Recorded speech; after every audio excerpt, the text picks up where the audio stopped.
கனிமிக்க அல்லாஹ் நல்லடியார்களே, வசதிக்குரிய தாய்மார்களே, ஒவ்வொரு சனிக்கிழமையும் நமது மதரசாவில் பயான் நடைபெறுவது வழக்கம். அந்த அடிப்படையில் இந்த வாரம் நம்மிடையே பேசுவதற்கான தலைநகர் மசீது இந்தியாவிலிருந்து தகுதிமிக்க தலைமை இமாம், எங்கள் பாசத்திற்கும் அங்கிற்கும் உரித்தான பெரும் மதிப்பிற்கும் மரியாதைக்கும் உரிய உஸ்தாத் ஹசரத் தில்லா அவர்கள் நம்முடைய பல சிரமத்திற்கு மத்தியில் மகா தொழிலை முடித்து இங்கே வந்திருக்கிறார்கள். இந்த வாரங்களுடைய யாத்திகாவுடைய சட்டங்கள், அதனுடைய சிறப்புகள், லைலத்துல் கத்ருடைய சிறப்புகள், இவைகளை பற்றி இன்ஷா அல்லாஹ் 1 மணி நேரம் 11 மணி முதல் 12 வரையும் இன்ஷா அல்லாஹ் பேசுவார்கள். கீழே இருக்கக்கூடிய ஆண்கள் தேவைகளை முடித்து மேலே வாருங்கள். பெண்கள் உங்கள் பகுதியில் அமைதியாக உட்கார்ந்து ஹசரத் அவர்கள் பேசக்கூடிய பேச்சை கேட்டு அமல் செய்யக்கூடிய நசீவை அல்லாஹ் நம் அனைவர்களுக்கும் தந்தல்வானாக. இப்போது உஸ்தாத் அவர்கள் பேசுவார்கள்.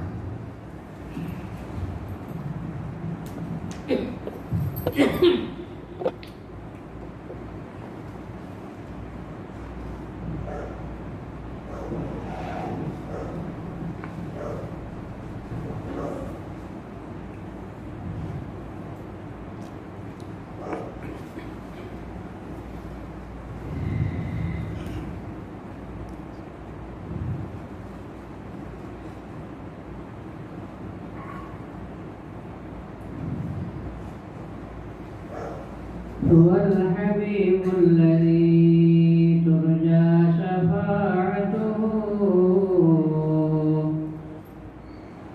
لكل هول من الأهوال مقتحم.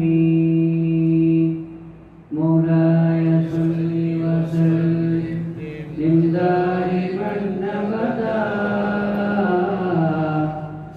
على حبيبك خير للخلق كلهم يا أكرم الخلق ما لمن ألوذ به سواك عند حلول الحادث العمم. مولاي صل وسلم دائما أبدا على حبيبك خير للخلق كلهم يا ربي بالمصطفى بلغ مقاصدنا واغفر لنا ما مضى يا واسع الكرم. مولاي صل وسلم دائما أبدا على حبيبك خير للخلق كلهم. السلام عليكم ورحمة الله وبركاته. الحمد لله رب العالمين عدد خلقي وزنة عرشي ورضا نفسي ومداد كلماتي.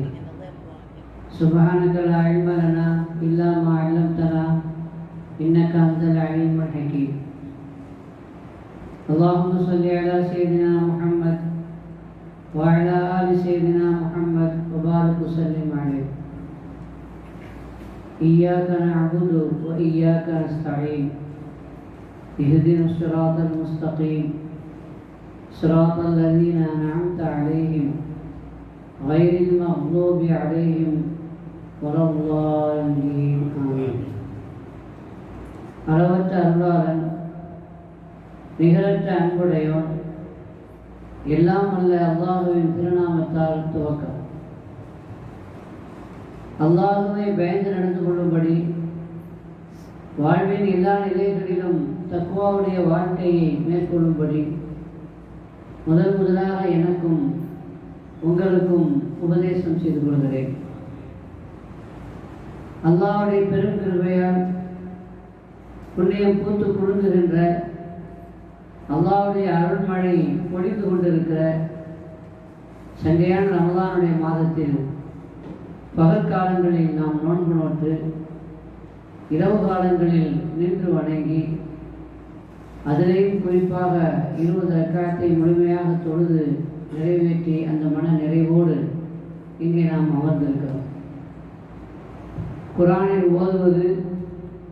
ஓதுவதை கேட்பது ரெண்டுமே நமக்கு இபாதத், ரெண்டுமே பாக்கியமானது. ஹாஃபிஸ் அவர்கள் தராவி தொழுகையிலே குர்ஆன் ஷரீஃப் ஓதுகிறார்கள். அவர்கள் ஓதுவதை நாம் கேட்டுக்கொண்டிருக்கிறோம். குர்ஆன் ஷரீஃப் ஓதுவதை கேட்பது சாதாரணமான விஷயம் அல்ல. நபிகள் நாயகம் ரசூலுல்லாஹி கரீம் ஸல்லல்லாஹு அலைஹி வஸல்லம் அவர்கள் ஹஜ்ரத் உபை ரலியல்லாஹு அன்ஹு அவர்களை நீங்கள் ஓதுங்கள், நான் கேட்க வேண்டும் என்று சொல்லியிருக்கிறார். யா ரசூலுல்லாஹ், குர்ஆன் உங்கள் மீது இறங்கியது, அதை நான் ஓத வேண்டுமா என்று கேட்ட பொழுது, ஆம், நீங்கள் ஓதுங்கள், நீங்கள் ஓதுவதை நான் கேட்க வேண்டும் என்று அல்லாஹ் சொல்லுறான் என்று சொன்னான். அல்லாஹ் என் பேரை சொல்லி சொன்னானான்னு கேட்டான். அல்லாஹ் அவங்க பேரை சொல்லித்தான் சொன்னான்னு சொன்னான். ரொம்ப சந்தோஷப்பட்டேன். அல்லாஹ் என் பேரை சொல்லி குர்ஆன் ஓத சொல்லி நீங்கள் கேளுங்கன்னு சொன்னான்னா அந்த அல்லாஹ்வுடைய அந்த கிருபையும் அந்த பாக்கியமும் என்னவென்று சொல்லுவார். அப்போது ஓதக்கூடியவர்கள் ஓதுகிற பொழுது, ஓத வேண்டியவர்கள் ஓதுகிற பொழுது இனிமையான குரலில் அழகான முறையில் ஓதுகிற பொழுது அதை கேட்பது அருமையான ஒரு வழிபாடு. அல்லாஹ்வுடைய அருள், அல்லாஹ்வுடைய சவாப், அல்லாஹ்வுடைய கிருபையை பெற்றுத்தரக்கூடியது என்பதை நாம் முதலில் விளங்கிக் கொள்ள வேண்டும். மலக்குமார்களை பொறுத்த வரைக்கும், மலக்குமார்கள் என்று சொன்னால் வானவர் கோமான் ஜிப்ரீல் அலைஹிஸ்ஸலாம் உட்பட வஹி கொண்டு வர்றது யார் தான்? ஜிப்ரீல் அலைஹிஸ்ஸலாம். இந்த குர்ஆனை வஹியின் மூலமாக இறக்கி கொண்டு வந்தது யாரு? ஜிப்ரீல் அலைஹிஸ்ஸலாம். அந்த வானவர்களுக்கு ஓதக்கூடிய பாக்கியம் இல்லை. குர்ஆன் ஷரீஃப் ஓதக்கூடிய பாக்கியம் இல்லை. சொன்னதை செய்யக்கூடிய வேலையைத்தான் அவங்க செய்வாங்க. அல்லாஹ் இதை கொண்டு போய் அங்கே கொடுங்கன்னு சொன்னால் கேட்பாங்க. அதனால மலக்குமார்கள் குர்ஆன் ஷரீஃப் எங்க ஓதினாலும் அந்த மஜ்லிஸுக்கு ஹாஜராயிடுவாங்க. ஏன்னா ஓதக்கூடிய பாக்கியம் இல்லை, அதை கேட்கக்கூடிய பாக்கியம் நமக்கு கிடைக்கட்டும் என்பதற்காக. எனவே இந்த 20 ரக்காத்தை நம்ம தொழுது ஹாஃபிஸ் அவர்கள் குர்ஆன் ஷரீஃபை ஓதி நாம் அதை கேட்கிறோம் என்றால் நீங்கள் மட்டும் கேட்கவில்லை, உங்களோடு சேர்ந்து மலக்குமார்களும் கேட்கிறார். அப்படிப்பட்ட ஒரு பாக்கியமான நல்ல அமலை செய்யக்கூடிய ஒரு தௌஃபீக்கை அல்லாஹ் நமக்கு வழங்கியிருக்கிறார். சில பேர் அந்த நசீபை பெறல, தலை காட்டிட்டு ஓடக்கூடிய கூட்டமும் இருக்குது, அறவே வராதவர்களும் இருக்கிறார்கள். ஆனால் ஒரு சில பேர் தான் முழுமையாக நின்று ஓதுவதை கேட்கக்கூடிய, குர்ஆனை ஹத்தம் செய்து அந்த மன நிறைவோடு ரமலானை அவர்கள் கொண்டாடக்கூடிய ஒரு பாக்கியத்தை பெறுகிறார். அந்த வகையில் ரமலானுடைய மாதத்தினுடைய பெரும் பகுதி என்று சொல்ல வேண்டும். இன்று பிற 18 ஆயிடுச்சு, போயிடுச்சு. எஞ்சிய கொஞ்ச இரவுகள் தான் இருக்கிறது, கொஞ்ச நாட்கள் தான் இருக்கிறது. எனவே அந்த நாட்களையாவது நாம் சரியாக முறையாக ஒழுங்காக நாம் பயன்படுத்திக் கொள்ள வேண்டும். வாழ்க்கையிலே கிடைப்பதற்குரிய ஒரு பாக்கியம் ரமலான். கடந்த ரமலானை பெற்றவர்கள் இப்பொழுது எத்தனை பேர் நம்மோடு இருக்கிறார்கள்? எனவே அடுத்த ரமலான் எத்தனை பேருக்கு அந்த பாக்கியம் கிடைக்கும்? கேரண்டி சொல்ல முடியாத, நிச்சயம் இல்லாத ஒரு வாழ்க்கை. எனவே அல்லாஹ் நமக்கு இந்த பாக்கியத்தை கொடுத்திருக்கிறான். இது நிச்சயமானது. இப்போ நம்ம இருக்கிறோம், அது உண்மையானது, உறுதியானது. எனவே இருக்கிற இந்த காலத்தை, இந்த வாய்ப்பை, இந்த சந்தர்ப்பத்தை, அல்லாஹ் நமக்கு தந்த இந்த வாழ்வை, உயிர் வாழ்தலை உயிருள்ளதாக, அர்த்தமுள்ளதாக நாம் ஆக்கிக் கொள்ள வேண்டும் என்றால் எஞ்சிய ரமலானை அர்த்தமுள்ளதாக, நாம் பயனுள்ளதாக, உபயோகமானதாக நாம் அதை கழிக்க வேண்டும். இந்த வகையில் தான் கடைசி 10 இஅ்திகாஃப் இருக்கக்கூடிய ஒரு நல்ல சுன்னத்தை நமக்கு சரியத்தில் ஏற்படுத்தி தரப்பட்டிருக்கிறது. முந்தின 2 பத்தில் ஏதோ ஏனாதானம் இருந்தாலும் கூட, அப்படி இப்படின்னு நடந்திருந்தாலும் கூட, கடைசி 10 முழுமையாக நம்மை அல்லாஹ்விடத்தில் ஒப்படைத்து சரணடைந்து அல்லாஹ்வுக்காக வேண்டியே நம்முடைய இந்த வாழ்க்கையை குறைந்தபட்சம் ஒரு 10 நாட்களை நாம் ஒதுக்கி நாம் பெற வேண்டிய பாக்கியங்களை எல்லாம் பெற்றுக்கொள்ள வேண்டும். நம்முடைய எத்தனையோ தேவைகள் இருக்கிறது, நாட்டங்கள் இருக்கிறது, நிறைவேற வேண்டிய ஆசைகள் இருக்கிறது. அதையெல்லாம் அல்லாஹ்விடத்தில் கேட்டு பெற வேண்டிய ஒரு பலகீனத்தில் நாம் இருக்கிறோம். அதையெல்லாம் கேட்பதற்குரிய ஒரு அரிய சந்தர்ப்பம், நல்ல வாய்ப்பு, நல்ல பாக்கியம் இந்த ஏத்திகாஃபுடைய நாட்கள். எனவே இந்த ஏத்திகாஃபுடைய நாட்களில் நாம் துன்யாவையும் பெற்றுக்கொள்ள வேண்டும், ஆகிரத்தையும் பெற்றுக்கொள்ள வேண்டும். அல்லாஹ்வுடைய நெருக்கத்தை நாம் பெற்றுக்கொள்வதற்கு ஒரு நல்ல ஒரு சந்தர்ப்பத்தை எல்லாம் நமக்கு தந்திருக்கிறார். நம்ம எத்தனை பேர் ஏத்திகாஃப் இருக்கிறோம்? எத்தனை பேர் ஏத்திகாஃப் இருக்கணுன்ற ஒரு ஆசை நமக்கு இருக்கிறது? எல்லா நாட்களும் வீட்டில் தானே இருக்கிறோம், எல்லா நாட்களும் மனைவி மக்களோடு தானே இருக்கிறோம், அங்கே தானே பொழுதை போய் கொண்டு இருக்கிறோம். ஒரு 10 நாளைக்கு எல்லாத்தையும் விட்டுட்டு இந்த பள்ளிவாசலில் வந்து நாம் தஞ்சம் புகுந்தால், அடைக்கலம் புகுந்தால், அல்லாஹ்வுக்காக வேண்டிய இந்த 10 நாட்களை நாம் ஒதுக்கினால் அது குறைந்து விடப் போவதில்லை, நம்முடைய வாழ்க்கையில் பெரிய பாதிப்பை உண்டாக்கி விடப் போவதில்லை. மாறாக அல்லாஹ்வுடைய நெருக்கத்தை அது நமக்கு பெற்றுத் தருகிறது. அல்லாஹ்வுடைய பேரருளை நமக்கு அது உருவாக்கி தருகிறது. ஏத்திகாஃப்ங்கிறது எவ்வளோ முக்கியமான ஒரு சுன்னத் அப்படின்னா, எவ்வளோ வலியுறுத்தப்படுகிறது என்று சொன்னால், அதற்கு எவ்வளோ முக்கியத்துவம் இருக்கிறது என்று சொன்னால், அல்லாமா இப்னு ஷிஹாப் ஸுஹரி ரஹ்மத்துல்லாஹி அலைஹி சொல்லுவாங்க, ஹதீஸ் கலையினுடைய மேதை, ஹதீஸை தொகுத்த மிகப்பெரிய பேர் அறிஞர். அவங்க சொல்றாங்க, ஆச்சரியம் என்ன அப்படின்னா, நிறைய பேர் இந்த ஏத்திகாஃபை மிஸ் பண்றாங்க. அதிகமான பேர் இந்த ஏத்திகாஃபை செய்யாமல் செய்ய தவறி விடுகிறார்கள். ஆனால் பெருமானார் ஸல்லல்லாஹு அலைஹி வஸல்லம் அவர்கள் மதீனாவுக்கு வந்த பிறகு 1 வருஷம் கூட ஏத்திகாஃபை விட்டதில்லை. ஏன்னா மதீனாவுக்கு வந்த பிறகுதான் மஸ்ஜித் நபவி கட்டப்பட்டது. மக்காவிலே சுமூகமான ஒரு சூழ்நிலை இல்லை, மக்காவிலே அமைதியான ஒரு நிலை இல்லை.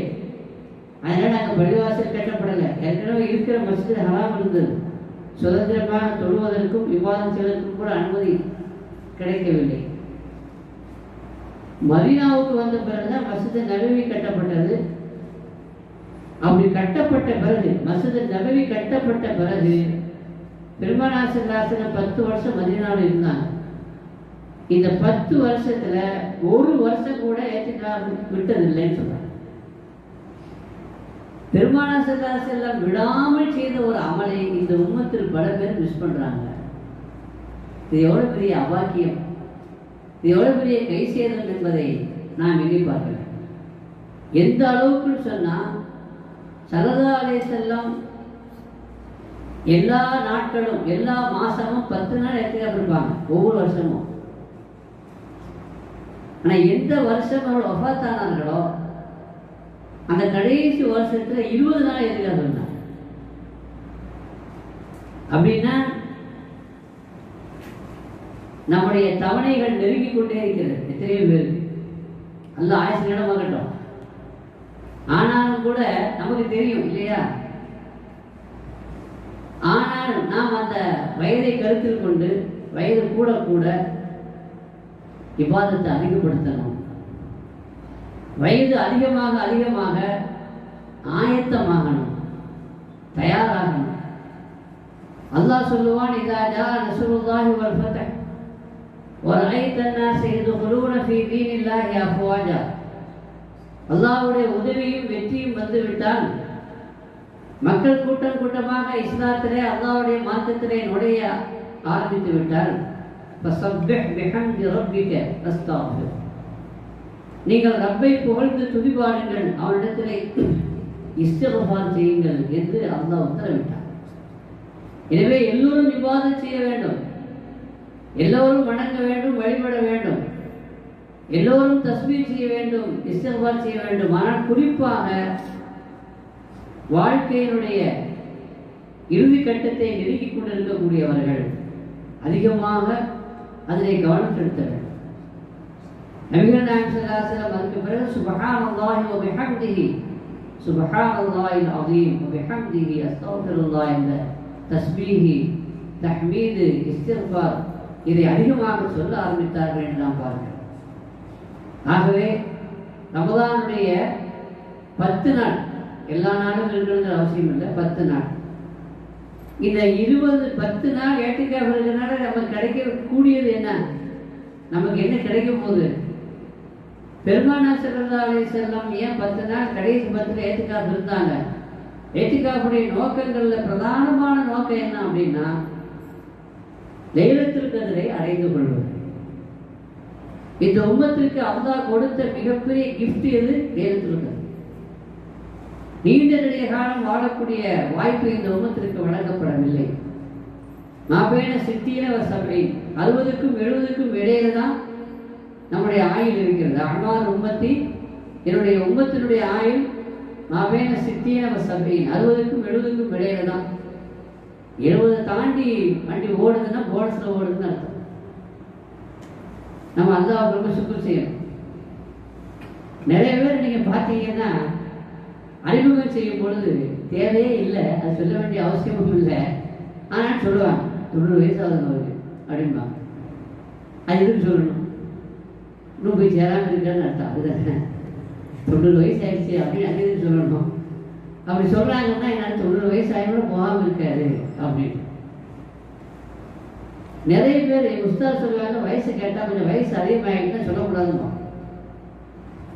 வயசு என்னன்னு கேட்டால் கொஞ்சம் அப்படியே பொய் சொல்ல தேவையில்லை, சமாளிச்சு விட்டுருங்க, கரெக்ட் வயசு சொல்லாதீங்கம்மா. ஏன்னா அவ்வளோ வயசு ஆச்சா அப்படின்னு சொல்லி ஏங்கிடுவோம். அவருக்கு 10 வயசு ஆனது நமக்கு என்ன சந்தோஷப்பட வேண்டிய விஷயம் தானே. அப்படிதான் பார்க்கவே மாட்டோம். இவ்வளோ வயசு ஆயிடுச்சா அவங்களுக்கு அப்படின்னு ஒரு போர்டு, ஒரு சொல்லுதான் சில சமயத்தில் அது மிகப்பெரிய பாதிப்பு உண்டாயிருக்கும் இல்லையா? சொல்ல வந்த விஷயம் என்னன்னா, ஆக 70 தாண்டி வண்டி ஓடுதுன்னா போனஸ்ல ஓடுது. ஆனா இந்த உம்மத்து எல்லா உம்மத்தை விட அட்வான்ஸாக சொர்க்கத்திற்கு முதல்ல போகக்கூடிய உம்மத்து. கடைசியாக வந்த இந்த உம்மத் நாளை கியாமத்து நாளையில முதல்ல சொர்க்கத்திற்கு போகும். கடைசியாக வந்த இந்த உம்மத், குறைந்த ஆயுளை பெற்ற இந்த உம்மத், நீண்ட ஆயுளை பெற்ற முந்தைய சமுதாயத்தை விட அதிகமான நன்மைகளை பெற்று அல்லாஹ்வுடைய அருளை பெற்று சொர்க்கத்தினுடைய உயர்ந்த தரஜாவை இந்த உம்மத் பெறும். எப்படி பெறும்? குறைந்த காலத்தில் நிறைந்த பயனை பெற்று தரக்கூடிய சில காலங்களை அல்லாஹ் நமக்கு தந்திருக்கிறார். நம்ம இருக்கிறது 60 வயசு 70 வயசு 80 90 தான் இருப்போம். ஆனாலும் கூட அல்லாஹ் எவ்வளவு பெரிய பாக்கியம் தந்திருக்கிறான். குறிப்பாக லைலத்துல் கத்ர் நமக்கு தந்திருக்கிறான். ஒவ்வொரு வருஷமும் லைலத்துல் கத்ர் வருது. லைலத்துல் கத்ர்ங்கிறது ஒரு இரவு தான். லைலத்துல் கத்ர் கைரும் மின் அல்ஃபி ஷஹர், 1000 மாதங்களை விட சிறந்தது. ஒரு இரவு 1000 மாதங்களை விட சிறந்ததுன்னா அப்ப அது எவ்வளவு வருஷம் ஆகுது? 83 வருஷம். ஒரு வருஷத்துல ஒரு இரவை நம்ம ஹயாத்தாக்கினால் நமக்கு அந்த லைலத்துல் கத்ர் கிடைச்சிருச்சுன்னா 83 வருஷம் நம்ம இபாதத் செய்த சவாபை நாம் பெற்று விடுகிறோம். இப்படி பல லைலத்துல் கத்ர் நம்ம கிடைச்சிட்டு சொன்னா பல 80 இல்லையா? ஒரு 10 கிடைச்சா கூட 800 வருஷம். ஒரு 10 லைலத்துல் கத்ர் கிடைச்சுன்னு வச்சுக்கோங்க, அல்லாஹ் அந்த பாக்கியத்தை கொடுக்கட்டும். ஆமீன் சொல்லுங்க. அப்ப 800 வருஷம் இபாதத் செய்த சவாபு கிடைக்கும். ஆக குறைந்த காலத்தில் நிறைந்த பலனை தரக்கூடிய லைலத்துல் கத்ருடைய இரவை அல்லாஹ் நமக்கு தந்திருக்கிறான் இந்த ரமலானுடைய மாதத்துல. கண்மணி நாயகம் ஸல்லல்லாஹு அலைஹி வஸல்லம் சொல்லுவாங்க, லைலத்துல் கத்ருடைய பாக்கியம் யாருக்கு கிடைக்க பெறலையோ அவன் அபாக்கியவான் சொல்லுவாங்க. ரமலான்ல கைர் பரக்கத்து நமக்கு கிடைக்கணும். குறிப்பாக லைலத்துல் கத்ருடைய கைர் பரக்கத்து நமக்கு கிடைக்கணும். அப்படி கிடைக்கலன்னா அல்லாஹ் தான் பாதுகாக்கணும். எனவே லைலத்துல் கத்ருடைய அந்த பாக்கியம் கிடைக்க வேண்டும் என்றால் கன்ஃபார்மா கிடைக்குமா கிடைக்காதா? லைலத்துல் கத்ர் எப்போ வரும்? உறுதியா நமக்கு சொல்லித்தரப்படலை. இந்த இரவு தான் லைலத்துல் கத்ர் இரவு அப்படின்னு குறிப்பா நமக்கு என்ன செய்யப்படலை, சொல்லப்படலை. சில விஷயங்கள் அதெல்லாம் குறிப்பா சொல்லாம விட்டுட்டான். சொல்லாமல் விட்டது கூட நன்மை தான். ஏன்னா அப்படி ஒரு வேளை குறிப்பாக சொல்லியும் கூட நம்மளை எத்தனை பேர் அன்னைக்கு அந்த லைலத்துல் கத்ரை அடைவதற்கு முயற்சிப்போம். சில விஷயங்கள் குறிப்பாக சொல்லப்பட்டுருச்சுன்னு வைங்க, குறிப்பாக சொல்லப்பட்ட பிறகு கூட நீங்கள் அமல் செய்யலை, அந்த இரவோட நீங்கள் முயற்சி பண்ணுறீங்கன்னு சொன்னால் அது மிகப்பெரிய குற்றமாயிடும், மிகப்பெரிய பாவமாக அது கருதப்படும். சில காரியங்களை பாருங்க, ரசூலுல்லாஹி ஸல்லல்லாஹு அலைஹி வஸல்லம் அவர்கள் பள்ளிவாசல் ஒரு நாள் தூங்கிட்டு இருந்தாரு. அவரை எழுப்புறதுக்காக வேண்டி சரி நான் அலி இப்னு அபீ தாலிப் சொன்னாங்க, அவரை எழுப்பி விடுங்கன்னு சொன்னாங்க. எழுப்பி விட்டாங்க. ஆனால் இப்போ அதற்கு அலி நாயகத்துக்கு என்ன சந்தேகம்னா, நன்மையான எந்த ஒரு காரியத்தையும் ஸல்லல்லாஹு அலைஹி வஸல்லம் அடுத்த ஆளுக்கு என்ன செய்யறதில்லை, விட்டு கொடுக்கறதில்லை, தான் தான் செய்வாங்க. நன்மையான எந்த காரியத்தையும் விட்டு கொடுக்காத பெருமானார் ஸல்லல்லாஹு அலைஹி வஸல்லம் இப்போ அவர் தூக்குறாரு, அவரை தொழுகைக்கு அவரை எழுப்பணும். நல்ல காரியம் தானே, நல்ல காரியமா இல்லைங்க? அந்த நல்ல காரியத்தை ஏன் நம்மகிட்ட ஏன் சொல்லிருந்தாங்க, அவங்களே செய்யலாமே.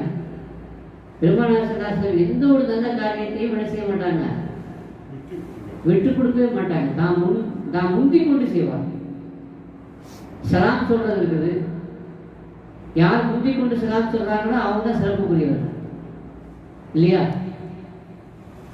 நாம என்ன நினைக்கிறோம், எப்படி நம்ம தான் சலாம் சொல்லிட்டே இருக்கிறோம், ஏன் அவரே நம்ம சலாம் சொல்ல மாட்டேங்கிறாரு, இன்னைக்கு அவர் நமக்கு சலாம் சொல்றலாம் பார்ப்போம். அது ஒரு போட்டி வந்துருது, அது ஒரு ஈகோ வந்துருது இல்லையா? ஆனால் நாம் முந்தி கொண்டு செல்லாம் சொல்றோமே, அது பாக்கியம் என்று நம்ம கருதுறது இல்லை, அதை ஒரு தாழ்வாக நாம் அதை எடுத்துக்கொள்கிறோம். ஆனால் பெருமானார் ஸல்லல்லாஹு அலைஹி வஸல்லம் முந்தி கொண்டு செல்லாம் சொல்லுவாங்க. நான் நபி, அல்லாஹ்வோட நபி, எனக்கு தான் எல்லாரும் செல்லாம் சொல்லணும் அப்படின்னு அவங்க நினைக்கிறது இல்லை. நான் பெரிய ஆளு, தலைவர், எனக்கு தான் எல்லாரும் செல்லாம் சொல்லணுங்கிறது இல்லை. நீங்கள் எந்த அளவுக்கு பெரிய ஆளாக இருக்கீங்களோ, எந்த அளவுக்கு வயசான ஆளாக இருக்கிறீங்களோ, எந்த அளவுக்கு உயர்ந்த பதவியில் இருக்கீங்களோ, அந்த அளவுக்கு நீங்கள் முந்தி கொண்டு என்ன செய்யணும், சலாம் சொல்லணும். நன்மையான காரியத்தை நம்ம என்ன செய்யணும், விட்டு கொடுக்க கூடாது. இப்படி பெருமானார் ஸல்லல்லாஹு அலைஹி வஸல்லம் எந்த ஒரு காரியத்தையும் சையதுனா சித்தீக்குல் அக்பர் நன்மையான காரியத்தை முந்தி கொண்டு செய்வாங்க. அவங்க நினைச்சாங்கன்னா எப்ப பார்த்தாலும் ரசூலுல்லாஹ் நமக்கு முந்தி சலாம் சொல்லிடுறாங்க. ஒரு சமயம் கூட நாம அவங்களுக்கு சலாம் சொல்லக்கூடிய, முந்தி சலாம் சொல்லக்கூடிய வாய்ப்பு நமக்கு கிடைக்காமல் போயிடுது, கிடைக்க மாட்டேங்குது. அதனால ஒரு நாள் என்ன பண்ணாங்க, இன்னைக்கு எப்படியாவது ரசூலுல்லாஹ்வுக்கு அவங்க முந்தி சலாம் சொல்லிடணும்னு சொல்லி பின்னாடியே வந்தாங்க. ரசூலுல்லாஹ் போயிட்டு இருக்கிறாங்க, ரசூலுல்லாஹ் தெரியாம பின்னாடியே வந்திருக்கிறாங்க. பின்னாடியே கிட்ட அஸ்ஸலாமு அலைக்கும் யா ரசூலுல்லாஹ் சொல்லணும் அப்படிங்கிற ஒரு ஆசை. அப்படி கிட்ட சலாம் சொல்றதுக்கு முன்னாடி திரும்பி அஸ்ஸலாமு அலைக்கும் யா அல்லாஹ் பார்த்தா அவங்க ரசூலுல்லாஹ் சொல்லிட்டாங்க. ஏன்னா ஸல்லல்லாஹு அலைஹி வஸல்லம் முன்னாடி உள்ளதையும் பார்ப்பாங்க, பின்னாடி உள்ளதையும் என்ன செய்வாங்க. நாம முன்னாடி உள்ளதான் பார்ப்போம், பின்னாடி உள்ளது நமக்கு என்ன செய்யாது தெரியுமா? தெரியாது. ரசூலுல்லாஹ் ஸல்லல்லாஹு அலைஹி வஸல்லம் என்ன செய்யறாங்க, முன்னாடி உள்ளதை பார்ப்பதை போல நான் பின்னாடி உள்ளதையும் பார்ப்பேன் என்று சொல்றேன். ஆக நன்மையான காரியங்களை விட்டு கொடுத்ததே இல்லை பெருமானார் ஸல்லல்லாஹு அலைஹி வஸல்லம். அவர் தொழுகைக்காக எழுப்புறது நன்மையான காரியம், அதை எழுப்பக்கூடிய அந்த வேலையை ஏன் நம்மகிட்ட சொன்னாங்க. அப்படி ரசூலுல்லாஹி ஸல்லல்லாஹு அலைஹி வஸல்லம் அவங்கள்ட்ட அதை பற்றி கேட்கப்பட்ட பொழுது சொன்னாங்க, நான் எழுப்பிடுவேன், நான் எழுப்பி ஒருவேளை அவர் எழுந்திருக்கவில்லை என்றால் அவர் மிகப்பெரிய பாவி ஆயிடுவார், குற்றவாளி ஆயிடுவார். அல்லாஹ்வுடைய ரசூல் எழுப்பி நம்ம என்ன செய்யல, எழுந்திருக்கல, அது தூக்கத்துல போய அப்படின்னு சொல்லிட்டு அது அதோட பெரிய நஷ்டமா போயிடும்.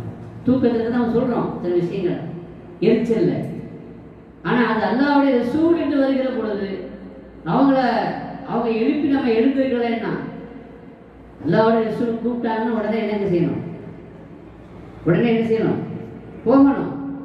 தொழுது கொண்டிருக்கும் பொழுது கூப்பிட்டா கூட போகணும் அப்படின்னு குர்ஆன்ல அல்லாஹ் சொல்றான். யா அய்யுஹல்லதீன ஆமனு ஸ்தஜீபு லில்லாஹி வ லிர்ரசூல் இதா தஆக்கும் லிமா யுஹீக்கும். உங்களை உயிர்ப்பிப்பதற்காக வேண்டிய அல்லாஹ் ரசூல் உங்களை கூப்பிட்டாங்கன்னா உடனே ஜவாப் சொல்லுங்க, உடனே போங்க. ஒரு சஹாபி தொழுது கொண்டிருந்தார்கள், நபிகள் நாயகம் ஸல்லல்லாஹு அலைஹி வஸல்லம் அவங்களை கூப்பிட்டாங்க. அவருக்கு இப்போ தர்ம சங்கடம், தொழுதுட்டு இருக்கமே, ஸல்லல்லாஹு அலைஹி வஸல்லம் கூப்பிடுறாங்க, என்ன செய்யறது, தொழுகையை கண்டினியூ பண்றதா அல்லது ஸல்லல்லாஹு அலைஹி வஸல்லம் அவங்க கூப்பிடுறாங்க அதுக்கு பதில் சொல்றதா அப்படின்னு. ஆனாலும் தொழுது கொண்டிருக்கிறவங்க தொழுகை எப்படி முடிக்கிறது, தொழுகை எப்படி முடிக்கிறது அதை எப்படி நிறுத்துறது அப்படின்னு யோசித்து தொழுகையை முடிச்சுட்டு போய் நம்ம என்ன செய்யலாம், என்னன்னு கேட்கலான்னு சொல்லிட்டு வேக வேகமாக அதை தொழுதுட்டு பெருமானார் ஸல்லல்லாஹு அலைஹி வஸல்லம் அவங்ககிட்ட போய் அதை சொன்னா கூப்பிட்டீங்களா, நான் அப்போம்ல கூப்பிட்டேன், நீ இப்போ வந்து என்னன்னு கேட்குறீங்கன்னு கேட்டேன், நான் தொழுது கொண்டு இருந்தேன் அப்படின்னு சொன்னார். அது சஹாபி. அப்போ ரசூலுல்லாஹி ஸல்லல்லாஹு அலைஹி வஸல்லம் சொன்னாங்க, அல்லாஹ் சொன்னதை நீ கேட்கலையா, அல்லாஹ் குர்ஆன்ல என்ன சொன்னான்னு உனக்கு தெரியாதா, என்ன சொன்னா, யா அய்யுஹல்லதீன ஆமனு ஸ்தஜீபு லில்லாஹி வலிர்ரசூல் இதா தஆக்கும் லிமா யுஹ்யீக்கும், உங்களை உயிர்ப்பிப்பதற்காக ரசூலுல்லாஹ் கூப்பிடுறாங்கன்னா உங்களை ஹயாத்தாக தான் கூப்பிடுறாங்கன்னு அர்த்தம். வாழ்வு கொடுப்பதற்கு தான் கொடுப்பாங்க, கூப்பிடுவாங்க. அல்லாஹ்வுடைய ரசூலுடைய அழைப்பு நமக்கு வாழ்வை பெற்றுத் தரும், உயிர் வாழுதலை அர்த்தமுள்ளதாக ஆக்கும். அப்ப கூப்பிட்டாங்கன்னா உடனே பதில் சொல்லுங்கன்னு அல்லாஹ் சொல்றானே, அப்படின்னா தொழுது கொண்டு இருக்கும் பொழுது கூப்பிட்டா கூட நம்ம என்ன செய்யணும், ரசூலுல்லாஹ் கூப்பிட்டாங்கன்னா பதில் சொல்லணும், உடனே போகணும், என்ன யாரை சொல்றான்னு கேட்கணும். இப்போ ரசூலுல்லாஹ் பின்னாடி கூப்பிடுறாங்க, நாம கிப்லா நோக்கி முன்னாடி தொழுது கொண்டு இருக்கிறோம், கூப்பிடுறாங்க. அப்ப நம்ம என்ன செய்யணும், தக்பீர் கொண்டுட்டு பின்னாடி திரும்பி போய் என்ன யார சொல்லலாம் அப்படின்னு கேட்கணும். அப்படி கேட்டா தொழுக முடியுமா, தொழுக முடியாதுங்கிறாங்க. சாதாரணமா தொழுது கொண்டு இருக்கும்பொழுது கிபிலாவை விட்டு இந்த நெஞ்சு மாறிடுச்சு வச்சுக்கோங்க, கண்டு வந்து சில பேர் சரி மணி பார்ப்போம் இருக்குதான் பார்ப்பாங்க, பார்க்கக்கூடாது, அதுதான் விஷயம். ஆனா நம்ம கண்டு ஒரு இடத்துல நிற்கிறது இல்லை, சுஜூத் செய்கிற இடத்த பார்க்கணும். நம்ம அங்கேயே பார்த்துட்டு இருக்கிறோம், முன்னாடி உள்ள எல்லாத்தையும் பார்த்துட்டு இருக்கோம். மணி என்னாச்சு, நீ முடிக்கிற மாதிரி தெரியலையே அப்படின்னா தொழுகையிலே கணக்கு போடுறோம். சில பேர் கையில் வாட்சி பார்க்குறாங்க, சில பேர் செல்போன் பார்க்குற ஆட்களும் உண்டு, அதெல்லாம் பார்க்கக்கூடாது. ஆக பார்வை அங்கிருந்து போகக்கூடாது. அப்படி போனதுனால தொழுகை பாத்திலாகாது, தொழுகையினுடைய பவர் குறைஞ்சி போயிடும். ஆனால் அந்த நெஞ்சு மட்டும் மாறக்கூடாது, கிப்லா இருக்கணும். இப்படி தொழுது இப்படி திரும்பி பார்த்தீங்கன்னு வைங்க, தொழுகை பாத்திலாகாது, நான் பார்க்கக்கூடாது. சில பேருக்கு அப்படி ஒரு நோய் இருக்குது, தொழுகிட்டே இருப்பாங்க, திரும்பி பார்ப்பாங்க, யாராவது வந்துட்டாலும் இப்படி திரும்பி பார்ப்பாங்க. பலகீனத்தின் காரணமாக சில பேருக்கு பழக்கம் அப்படி. ஆனால் தொழுக முடியாது. ஆனால் நெஞ்சு கிப்லா நோக்கி தானே இருக்கணும். இப்படி திருப்பிட்டீங்கன்னு வச்சுக்கோங்க, தொழுகை என்ன ஆகிடும், பாத்திலா போயிடும். ஆனால் ஸல்லல்லாஹு அலைஹி வஸல்லம் கூப்பிட்டு நீங்கள் போனீங்கன்னா எண்டே கிப்லா நேர் மாற்றமாக திரும்பி போனால் கூட தொழுகை என்ன செய்யாது, முடியாது. மார்க்கம் சொல்லுகிறோம், ஃபிக்ஹ் நமக்கு சொல்லித் தருகிறது. ஒருவேளை அவங்க வந்து நீ மார்க்கெட்டு போயிட்டு வா, மீன் வாங்கிட்டு வா அப்படின்னு சொன்னாங்கன்னு வைங்க, ஒரு மசாலா மார்க்கெட்டுக்கு போயிட்டு கடைக்காரன்ட்ட பேசி தொழுகையில பேசினா தொழுகை புரிஞ்சிடும். இப்போ கடைக்காரன்ட்ட போய் மீன் வாங்கி எல்லா சாமானும் வாங்கிட்டு வந்து பெருமானார்ட்ட கொடுத்துட்டு தொழுகையை அப்படியே கண்டினியூ பண்ணலான்னு சொல்கிறாங்க. எங்கே விட்டோமோ அங்கேயே கண்டினியூ பண்ணலாம். ஏன்னா அது எல்லாமே தொழுகை தாங்க. அல்லாஹ்வுடைய ரசூல் சொன்னது எல்லாமே இபாதத் தான். ஒரு இபாதத்தை எதிர்பார்த்தாலே இபாதத்து. அப்போ ஒரு இபாதத்தில் நாம் இருந்தால் அது எப்படி இபாதத்து ஆகாமல் இருக்கும். ஏத்திகாஃபில் இருக்கிறதுனால நிறைய ஃபாய்தாக்கள் இருக்கு. அது ஒரு மிகப்பெரிய ஒரு ஃபாய்தா என்ன அப்படின்னா, நம்ம இடத்துல நிப்பாட்டிட்டு வர்றேன், திருப்பி அங்கே நான் கேட்பேன், எங்கே நான் நிப்பாட்டினேன்னு சொல்ல வேண்டிங்க, அப்படி இப்படின்னு முடிக்கப்படாது. ஒரு பெரிய ஃபாய்தா என்ன அப்படின்னா, பொதுவாகவே ஹதீஸில் இருக்குது, புகாரி ஷரீஃபில் இருக்குது, ஒரு மனிதர் ஒரு மூமின் பள்ளிவாசலில் இருக்கிறார், ஒதுவோடு இருக்கிறாரு, தொடரை சும்மா தான் இருக்கிறாரு. ஆனால் எதுக்கு இருக்கிறாரு, தொழுகை எதிர்பார்த்து இருக்கிறார். உதாரணமாக தொழுகைக்கு முன்னாடியே வந்துட்டார், முன்னாடியே வந்து அடுத்த தொழுகைக்காக வேண்டி ஜமாத்துக்காக வேண்டி எதிர்பார்த்து காத்திருக்கிறார். ரசூலுல்லாஹி ஸல்லல்லாஹு அலைஹி வஸல்லம் சொல்றாங்க, இப்படி தொழுகை எதிர்பார்த்திருக்கும் காலம் எல்லாம் தொடர, குர்ஆன் ஷரீஃபும் ஓதல, திக்ரும் செய்யல, தஸ்பீஹும் செய்யல, சும்மா தான் இருக்காரு. ஆனா எப்படி இருக்கிறாரு, எந்த நோக்கத்தில் இருக்கிறாரு, தொழுகை எதிர்பார்த்து காத்திருக்கிறார். அப்படின்னா ரசூலுல்லாஹி ஸல்லல்லாஹு அலைஹி வஸல்லம் சொல்றாங்க, இவர் தொழுகை எதிர்பார்த்து இருக்கும் காலம் எல்லாம் தொழுகையில் தான் இருக்கிறார்கள். என்னது, தொழுகையில தான் இருக்கிறாரு அப்படின்னா. பள்ளிவாசல்ல இவர் இருக்கிறார், ஆனா ஒதுவோடு இருக்கணுங்க, அது ஒரு சிறப்பு. ஒதுவோடு இருந்தா நீங்க சும்மா இருந்தா கூட, இப்போ உதாரணமாக மகரிப்லேருந்து இஷா வரைக்கும் நீங்க இருக்கீங்கன்னு வச்சுக்கோங்க, பள்ளிவாசல்ல இஷா தொழுது போவோம் அப்படின்ட்டு.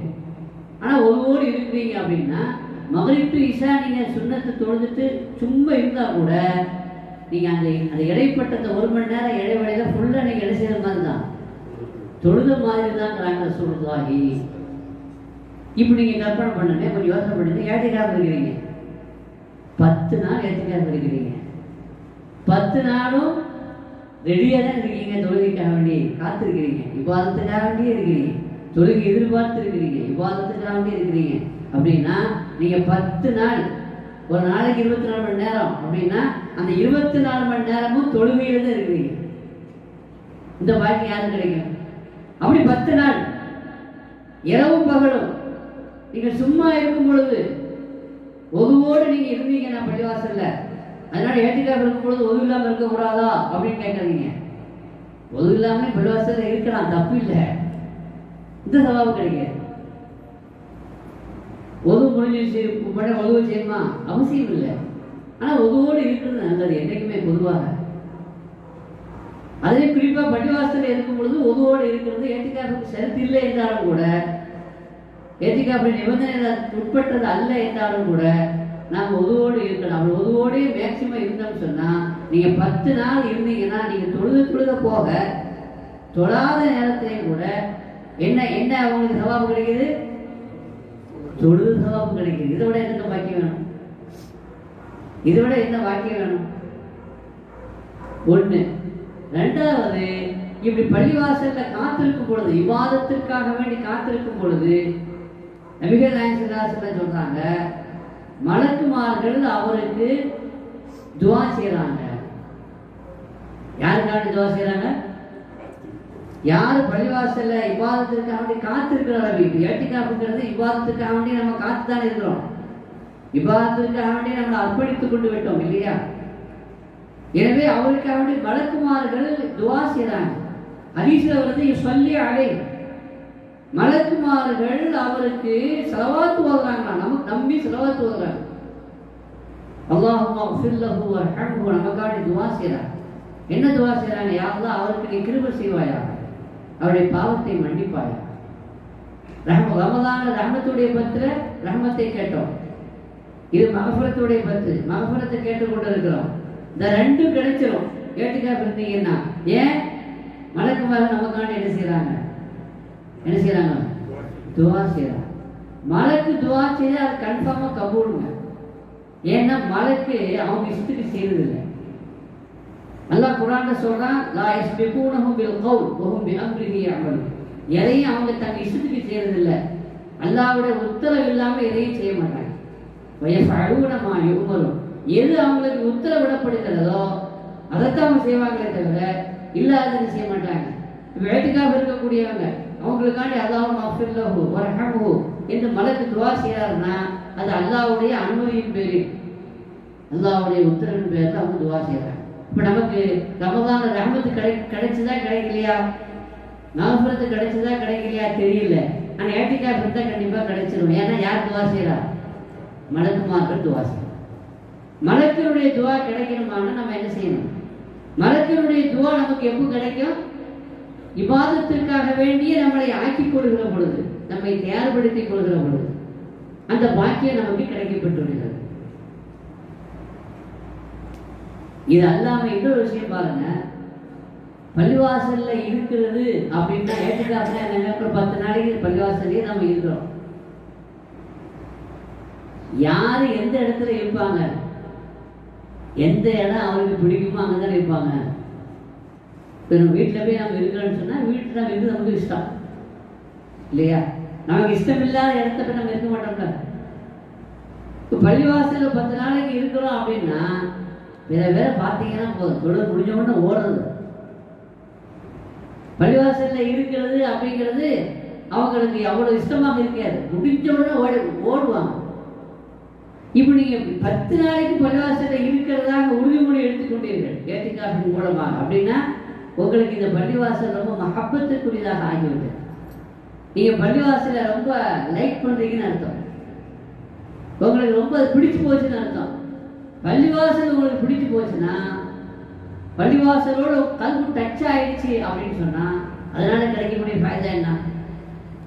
நாலு அரசுடைய நிழல் மஹ்ஷர் மைதானத்தில், அரசுடைய நிழலை தவிர வேற நிழலே இருக்காது.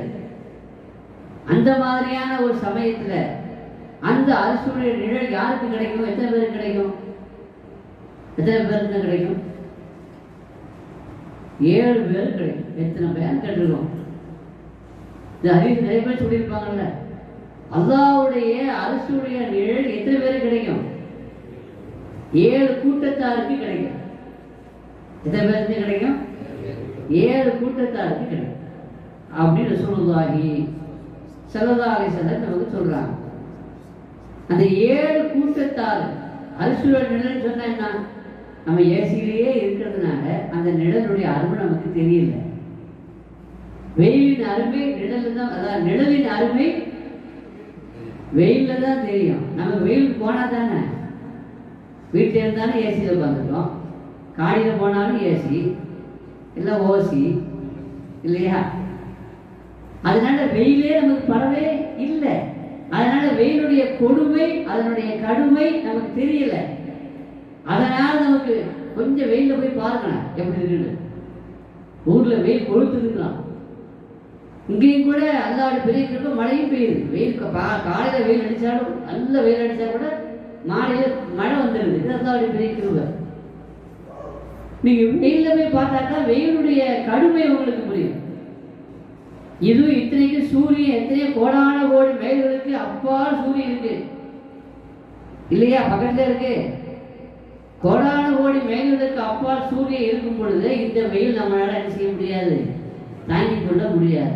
ஆனா மஹ்ஷர் மைதானத்துல சூரியன் தலைக்கு நேர கிட்ட கொண்டு வந்து நிறுத்தப்படும். சூரியன் தலைக்கு நேர கிட்ட வந்து கொண்டு வந்து நிறுத்தப்பட்டா அப்ப எப்படி இருக்கும் வெயில்? அந்த சூடு எப்படி இருக்கும்? வேர்த்து கொட்டுமா கொட்டாதா? ரசூலுல்லாஹி ஸல்லல்லாஹு அலைஹி வஸல்லம் வேர்த்து கொட்டுங்கிறதல்ல, சில பேர் வேர்வையில் நனைந்து விடுவார்கள். சில பேருடைய வேர்வை கண்டக்கால் வரைக்கும் இருக்கும், சில பேருடைய வேர்வை முட்டுக்கால் வரைக்கும் இருக்கும், சில பேருடைய வேர்வை அந்த சூரியனுடைய அந்த வெப்பம் சூடு தாங்காம வேர்க்கும்ல, அந்த வேர்த்து அது கொட்டி அதை முட்டு வரைக்கும் ஆயிடும். சில பேருக்கு இடுப்பு வரைக்கும், சில பேருக்கு நெஞ்சு வரைக்கும், சில பேர் கழுத்து வரைக்கும் வேர்வையிலேயே முங்கிருப்பாங்க. அவங்களுடைய பாவத்தை அனுசரிச்சு நல்லா பாதுகாக்கணும். அப்படிப்பட்ட கடுமையான ஒரு சந்தர்ப்பம், உஷ்ணமுள்ள ஒரு காலம் தான் என்னது? மஹ்ஷர் மைதானத்தினுடைய அந்த பெருவழி. அந்த பெருவழியில கடுமையான வெயில், பாலைவனம் வச்சுக்கோங்க, அது பாலைவனம், மரமே இருக்காது. மரம் இருந்ததுன்னா ஒதுக்குவீங்க, நிழலுக்கு எங்களுக்கு ஒதுக்குவீங்க. மரம் இருந்ததுன்னா ஒதுக்குவீங்க. எந்த மரமும் இருக்காது, எந்த நிழலும் இருக்காது. அல்லாஹ்வுடைய அரசுடைய நிழலை தவிர வேற எந்த நிழலும் இருக்காது. அப்படிப்பட்ட அந்த மஹ்ஷர் மைதானத்துல 7 கூட்டத்தாருக்கு அல்லாஹ்வுடைய அரசுடைய நிழல்ல சுகம் பெறக்கூடிய ஒரு பாக்கியத்தை அல்லாஹ் கொடுப்பான். அதுல ஒரு ஆள் யாருன்னா வகல்புஹு முஅல்லகும் பில் மஸ்ஜித். யாருடைய கல்பு மஸ்ஜிதோடு டச் ஆயிடுச்சு, யாருடைய கல்பு மஸ்ஜிதோடு டச் ஆயிடுச்சு. இப்போ நமக்கு வீட்டோட கல்பு டச் ஆயிடுச்சுல, எங்கே போனாலும் நான் எங்கே போகணும்னு தான் மனசு அடிக்குது. வீட்டுக்கு போகணும் நேரம் ஆயிடுச்சு, வீட்டுக்கு போகணும் அப்படின்னு மனசு துடிக்குது. அப்போ வீட்டோடு நம்முடைய கல்பு டச் ஆகிருக்குது, இயல்பு இயற்கை. அதே மாதிரி பள்ளிவாசலோட கல்பு டச் ஆகணும். அப்படி ஆயிடுச்சுன்னா அது 7 கூட்டத்தில் ஒரு ஆள் இவர். இவர் ஏட்டிக்காக இருக்கக்கூடியவர் 10 நாளைக்கு இங்கே இருக்கிறேன்னு முடிவு பண்றாரு அப்படின்னா அப்ப அவர் கல்பு எதோட டச் ஆயிடுச்சு? என்னங்க சொல்லுங்க? பள்ளிவாசலோட டச் ஆயிடுச்சு. பள்ளிவாசலோடு டச் ஆனதுனால அரசுடைய நிழல் கிடைக்கக்கூடிய பாக்கியத்தை அவர் பெறுகிறார். சாதாரணமான விஷயமா இது? இது அல்லாம பொதுவான ஒரு விஷயத்தை வழங்கி கொடுங்க. மூமின் பள்ளிவாசல்ல இருக்கும் பொழுது அவனோட மனநிலை எப்படி இருக்கும், எப்படி இருக்கணும்? ரசூலுல்லாஹி ஸல்லல்லாஹு அலைஹி வஸல்லம் சொல்லியிருக்கிறார். முனாஃபிக்கிற்கும் மூமினுக்கும் என்ன வித்தியாசம்? பள்ளிவாசல்ல நாம இருக்கிறோம் அப்படின்னா நம்முடைய மனநிலை எப்படி இருக்கும், இருக்கணும், எப்படி இருக்கக்கூடாது அப்படின்னா, மீன் இருக்கு பாருங்க, மீன் தண்ணிக்குள்ள இருக்கும்போது அது எப்படி இருக்கும்? மீன் தண்ணிக்குள்ள இருக்கிறது அதுக்கு சுகமா இருக்குமா? எப்படிங்க? அதுதான் அதுக்கு சுகம். மீன் தண்ணிக்குள்ள இருக்கிறதா சுகம். அப்படி இருந்தா தான் அதனால என்ன செய்ய முடியும், உயிர் வாழ முடியும். தண்ணிக்கு வெளியே போயிடுச்சுன்னா அதனால என்ன செய்ய முடியாது, உயிர் வாழ முடியாது. கொஞ்ச நேரம் துடித்து அது என்ன ஆகிடும், இறந்து விடும். ரசூலுல்லாஹி ஸல்லல்லாஹு அலைஹி வஸல்லம் சொன்னாங்க, ஒரு மூமின் பள்ளிவாசலுக்குள்ள இருப்பது மீன் தண்ணிக்குள்ள இருக்கிற மாதிரி. ஆனா ஒரு முனாஃபிக்கு பள்ளிவாசலுக்குள்ள இருப்பது மீன் தண்ணிக்கு வெளியே இருக்கிற மாதிரி சொல்றாங்க.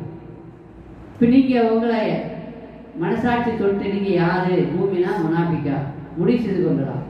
பள்ளிவாசல நாம இருக்கும் பொழுது மீன் தண்ணிக்குள்ள இருக்கிற மாதிரி நமக்கு அது சந்தோஷமாக இருக்கிறதா, மகிழ்ச்சியாக இருக்கிறதா, ரொம்ப விருப்பமாக இஷ்டமாக இருக்கிறதா, அல்லது கஷ்டமாக இருக்குதா? பள்ளிவாசலுக்குள்ள வந்த உடனே எப்படின்னா வெளியே போகணும் அப்படின்னு தோணுதா? ரொம்ப நேரம் இங்கே இருக்கணும், ஏசிக்காண்டி இல்லை, குழு குழுந்து அப்படிங்கிறதுக்காண்டி அல்ல, அல்லது இல்லையா, அல்லாஹ்வுடைய பள்ளிவாசல், அல்லாஹ்வுடைய நினைவு கூறப்படுகிற இடம், விவாதம் நடைபெறுகிற இடம் என்ற காரணத்தினால மனசு உங்களுக்கு அதாவது இது மனசு லயித்து விட்டது. அப்படி இருந்துச்சுன்னு சொன்னா அப்ப நீங்க மூமின் என்பதற்கான அடையாளம். கண்மணி நாயகம் ஸல்லல்லாஹு நமக்கு சொல்லி தந்த அந்த அடையாளம். இந்த அடையாளம் ஏட்டுக்காக இருக்கக்கூடிய ஒருவர் 10 நாளைக்கு பள்ளிவாசல்ல இருக்கிறார் அப்படின்னா 10 நாளைக்கு அவருடைய மனசு எப்படி இருக்குது, மீன் தண்ணிக்குள்ள இருக்கிற மாதிரி சந்தோஷமா இருக்கிறாருன்னு அர்த்தம். எப்படின்னா பெண்ணாபுர பார்த்த செய்தி வருது, வெளியே ஓடணும்னு நினைக்கக்கூடாது, பெருநாளைக்கு வெளியே போகணுங்கிற ஆசை வரக்கூடாது. பள்ளிவாசல இருக்கிறத பாக்கியமாக கருதினால், சந்தோஷமாக கருதினால், அப்ப அது மூமின் என்பதற்கான நிச்சயமும் ஒரு மூமின் என்பதற்கான அடையாளமாக அது அமைந்து விடுகிறார்.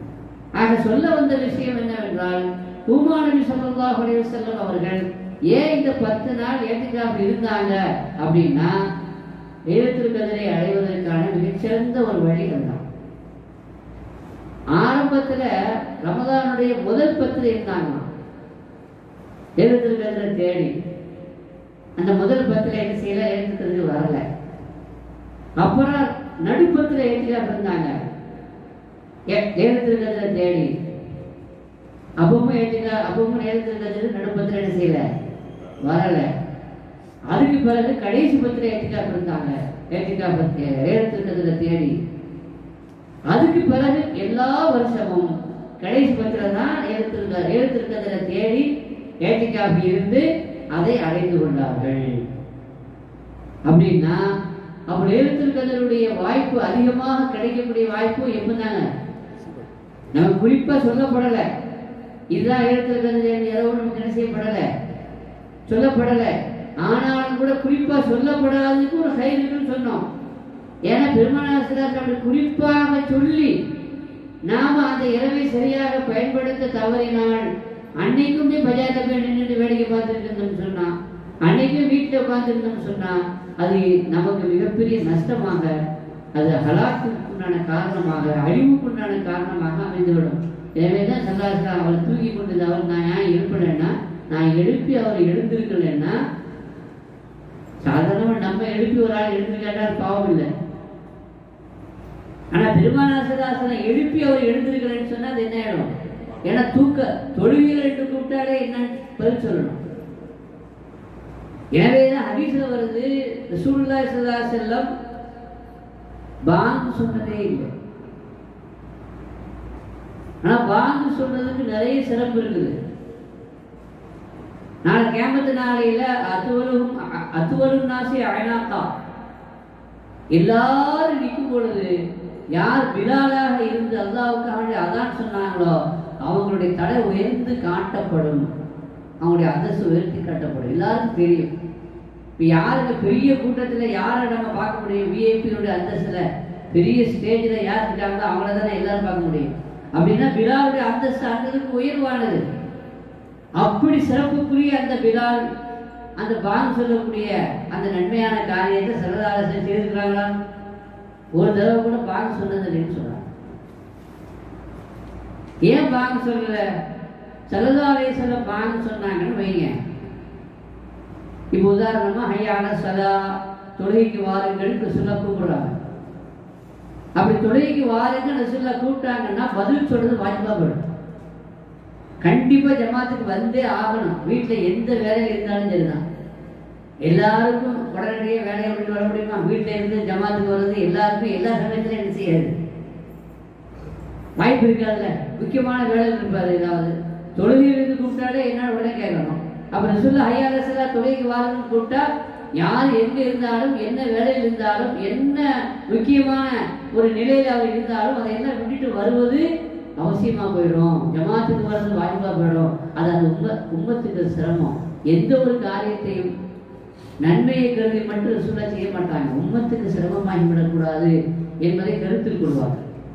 அந்த அடிப்படையில குறிப்பாக ஏன் ரசூலுல்லாஹ் ஸல்லல்லாஹு அலைஹி வஸல்லம் வேதத்தினுடைய இரவை நமக்கு காட்டி தரலைன்னா, அப்படி குறிப்பாக இந்த இரவு தான் 27 அல்லது 21 அல்லது 23 என்று குறிப்பாக நமக்கு சொல்லியிருந்தாங்கன்னு சொன்னா, அந்த இரவோட அவ்வளவு குறிப்பா சொல்லியும் கூட யாராவது வரலன்னு சொன்னாங்க, அதுக்கு பிறகு கூட வராம நிறைய சத்துகள் இருக்கும். எத்தனை பேர் வருவாங்கன்னு நினைக்கிறீங்க? அப்படி சொல்லியும் கூட வராமல் இருந்தாங்கன்னு சொன்னா அது அவர்களுக்கு மிகப்பெரிய நஷ்டமாக ஆகிவிடும். அவர்களுக்கு அது மிகப்பெரிய அழிவு ஏற்படுவதற்கு காரணமாக ஆகிவிடக் கூடாது என்பதற்காகத்தான் சல்லாஹ் குறிப்பா சொல்லல. ஆனா சொல்ல வந்தாங்க ஒரு சமயம், எந்த இரவு லைலத்துல் இரவு என்பதை இந்த உம்மத்திற்கு சொல்லிவிடலாம் என்று நினைத்து சொல்வதற்காக வந்தாங்க. வந்த நேரத்தில் 2 பேரும் பெருவார்கள் தான் தர்க்கம் பண்ணி கொண்டிருந்தாங்க. அப்ப சொன்னாங்க, நான் சொல்ல வந்தேன் லைலத்துல் இரவு, அதை எந்த இரவு சொல்ல வந்தேன். நான் வந்த நேரத்தில் பள்ளிவாசல் 2 பேர் உட்கார்ந்து தர்க்கம் செய்து கொண்டிருந்தார்கள், சப்தத்தை உயர்த்தி கொண்டிருந்தார்கள். அதுல கவனம் போனதுனால எனக்கு அந்த தகவல் உயர்த்தப்பட்டு விட்டது. அவ சொல்ல வந்த பெருமானார் சொல்லாம அல்லாஹ் தஆலா நமக்கு அந்த நசீபு கொடுக்காம போனதுக்கு என்ன காரணம்? பள்ளிவாசல சப்தத்தை உயர்த்தி பேசிக் கொண்டிருந்தது, தர்க்கம் செய்து கொண்டிருந்தது என்றால் பள்ளிவாசல் என்பது புனிதமான ஒரு இடம். அங்கு தர்க்கம் பேசக்கூடிய இடம் அல்ல. பள்ளிவாசல் என்பது துன்யா பேசக்கூடிய இடம் அல்ல, ஆகரத்தை சம்பாதிக்கக்கூடிய ஒரு இடம். பள்ளிவாசல் என்பது அது சொர்க்கம். சொர்க்கமா சொல்ல போறாங்க. இந்த உலகத்துல சொர்க்கம் என்று ஒன்று இருக்குதுன்னு சொன்னா அது எதுங்க? பள்ளிவாசல் தான் சொர்க்கம். நரகங்கிறது எங்க இருக்கு, சொர்க்கங்கிறது எங்க இருக்கு? எது சொர்க்கம் எது நரகம்? கடத்தருவா? கடத்தருவா நரகமா? நம்ம வீடுலாம் எப்படி? மொத்த துன்யாவே நரகம் தான் சார். ஏன்னா இந்தஹா ஜன்னத்துல் மஅவாங்கிறோம் குர்ஆன் ஷரீஃப்ல, சூரத்துல் நஜ்ம்ல. சித்ரத்துல் முந்தஹா 7 வானம், 7 வானத்தை கடந்து சித்ரத்துல் முந்தஹா இருக்குது. அதுதான் ஜிப்ரீல் அலைஹிஸ்ஸலாமுடைய ஹெட் ஆபீஸ். அந்த இடத்தை சொல்ற இந்த அங்க சொர்க்கமே இருக்குதுங்க. அப்ப அது கீழே உள்ள எல்லாமே என்னதான்? நரகம் தான். இப்ப நாம நரகத்தில் இருக்கோமா சொர்க்கத்தில் இருக்கோமா? நரகத்துல தான் இருக்கிறோம். சொர்க்கம் மேல இருக்குது, சித்திரத்தில் முந்தாவுக்கு மேல இருக்குது. அதனாலதான் கடைசி பத்திர அல்லாஹு மாட்டினா மினன்னார், யா அல்லாஹ் நரகத்துல இருக்கிற எங்களை நீ விடுதலை பண்ணேன்னு துவா செய்வா.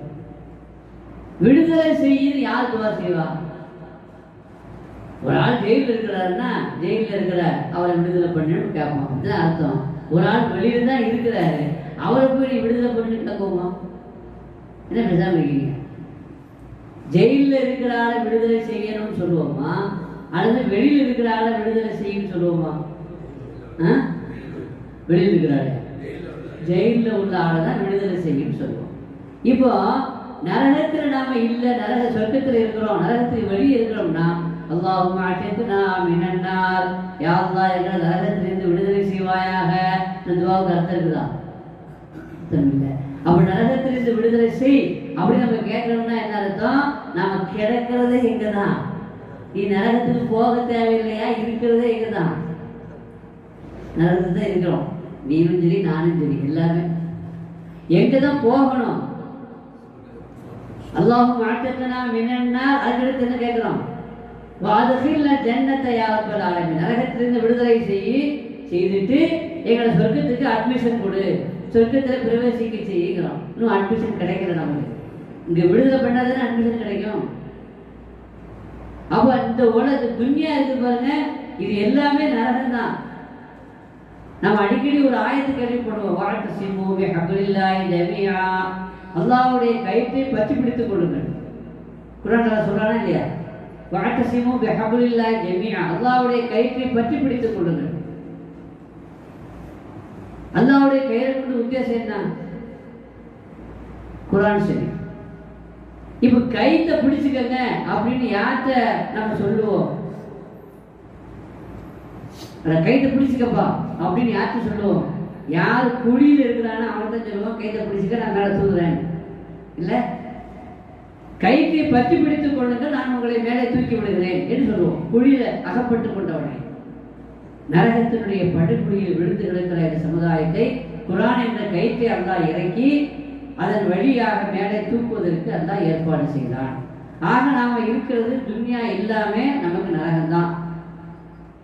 ஆனா பள்ளிவாசல்கள் அது கியாமத்து நாள் சமீபத்தில் உயர்த்தப்பட்டுவிடும்.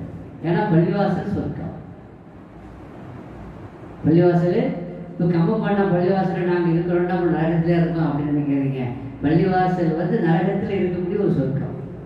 ஏன் அப்படின்னா பள்ளிவாசல்கள் எல்லாம் ஹரம் ஷரீஃப் மேலே உயர்த்தப்பட்டு விடும், பைத்துல் முகத்தஸ் மேலே உயர்த்தப்பட்டு விடும். அதே மாதிரி எங்கெங்க பள்ளிவாசல்கள் இருந்ததோ அதெல்லாம் மேலே உயர்த்தப்பட்டு விடும். உயர்த்தப்பட்டு இதெல்லாம் எப்படி ஆகிடுவாங்க.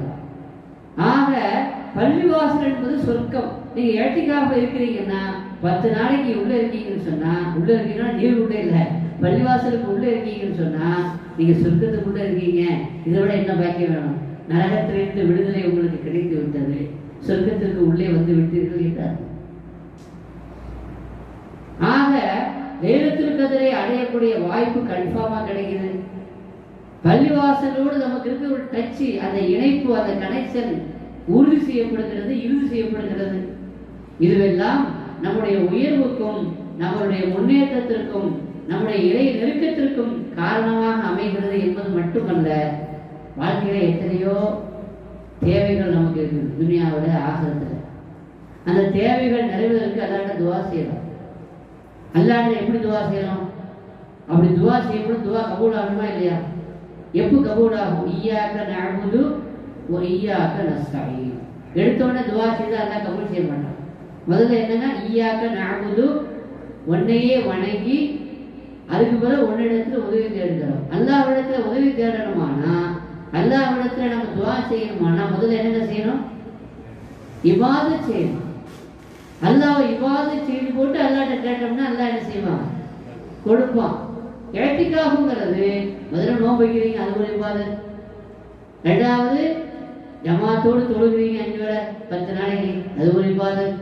இதெல்லாம் அதிகமான நபர் தொழுவீங்க, அதிகமாக குர்ஆன் ஷரீஃப் ஓதுவீங்க, அதிகமாக திக்ர் செய்வீங்க, அதிகமாக தஸ்பீஹாத்துகள் சொல்லுவீங்க, அதிகமாக ஸலவாத்துகள் நாம் சொல்லுவோம்.